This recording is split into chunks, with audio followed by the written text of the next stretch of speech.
ఈరోజు జనవరి 24 అంతర్జాతీయ విద్యా దినోత్సవాన్ని పురస్కరించుకొని అందరికీ విద్య అందాలని కోరుకుంటున్నాను. మనిషి ఎదుగుదలని నిర్దేశించేది చదువు. మనిషిని మహోన్నత వ్యక్తిగా మార్చేది చదువు. ఇంకా ప్రతి ఏటా మాఘమాసంలో శుక్లపక్షం సప్తమి తిథి రోజున రథసప్తమి పండుగను జరుపుకుంటారు. ఈ సందర్భంగా రథసప్తమిని ఎందుకు జరుపుకుంటారో ఇప్పుడు తెలుసుకుందాం. భూమిపై జీవరాశులు సుభిక్షంగా మనగలుగుతున్నారంటే అందుకు కారణం సూర్యుడే. ఈ కారణంగానే భానుడిని కనిపించే దేవుడు అని అంటారు. హిందూ సంప్రదాయం సూర్యారాధనకు ఎంతో విశిష్టత ఉంది. ముఖ్యంగా భక్తులు సూర్య జయంతి రోజు ఎక్కువగా పూజిస్తారు. మాఘమాస శుక్లపక్షం సప్తమి తిథి నాడు ఈ పర్వదినం వస్తుంది. దీన్నే రథసప్తమి అని కూడా అంటారు. సూర్యుడు 7 గుర్రాలపై రథం దక్షిణాయనం ముగించి పూర్వోత్తర దిశగా ప్రయాణం సాగిస్తుందని భక్తులు విశ్వసిస్తారు. అది ఈ రోజు నుంచే ప్రారంభమవుతుంది. మాఘ సప్తమి నుంచి రానున్న 6 మాసాలు ఉత్తరాయణ పుణ్యకాలంగా పరిగణిస్తారు. 50 ఏళ్ల తర్వాత 3 గ్రహాల అరుదైన కలయిక. ఈ రాశులకు కనకవర్షం ఖాయం. 7 గుర్రాలు ఎందుకంటే సూర్యుడు 7 గుర్రాలు 7 వారాలకు సంకేతాలు. ఈ 7 గుర్రాలను వేద ఛందస్సులు అని అంటారు.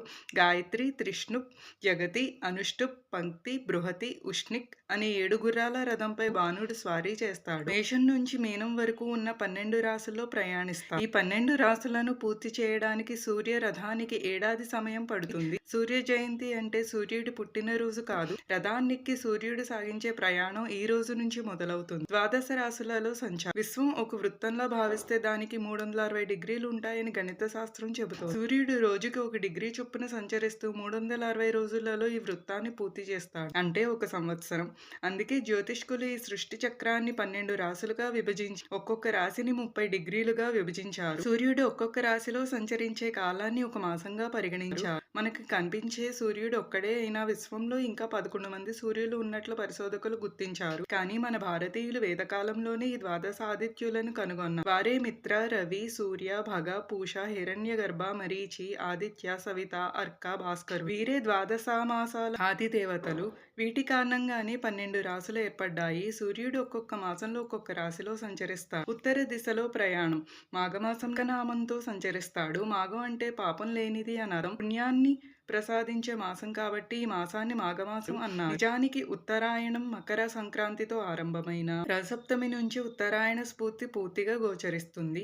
దక్షిణాయనం నుంచి విముక్తుడైన భాస్కరుడు ఈ రోజు నుంచే ఉత్తర దిక్కుగా ప్రకాశిస్తాడు. కాబట్టి రథసప్తమిని సూర్యగ్రహణ తుల్యంగా భావించి పితృదేవఋషి తర్పణాలను ఇవ్వాలనే నియమాన్ని నిర్ణయించారు. శత్రుబాధలు తొలగిపోవడానికి సౌర కుటుంబంలో అన్ని ప్రాణులకు సూర్యుడే ఆత్మ కాబట్టి సూర్యోపాసన చేస్తే రుణ రోగ శత్రుబాధలు నశిస్తాయి. మన మంత్ర పుష్పాలలో ఒకటిగా పేర్కొనే యోపం పుష్పం వేద పుష్పవాన్ ప్రజావాన్ పశుమాన్ భవతి అనే వాక్యాలు దీనికి సంబంధించిన. సూర్యారాధన చేసేవాడు పుష్పవంతుడు, సంతానవంతుడు, పశు సంపద సమృద్ధివంతుడు అవుతాడు. సూర్యకాంతిలోని కిరణాల ప్రభావం వల్లే శరీరానికి సహజ సిద్ధంగా విటమిన్ డి లభిస్తుంది. సూర్యకిరణాలు శరీరంపై తప్పక ప్రసరించాలి. అందుకే వైదిక వాజ్ఞేయం, సంధ్యావందనం, సూర్య నమస్కారాలు, ఆర్ఘ్య ప్రదానం మొదలైన ప్రక్రియల్ని ప్రవేశపెట్టారు.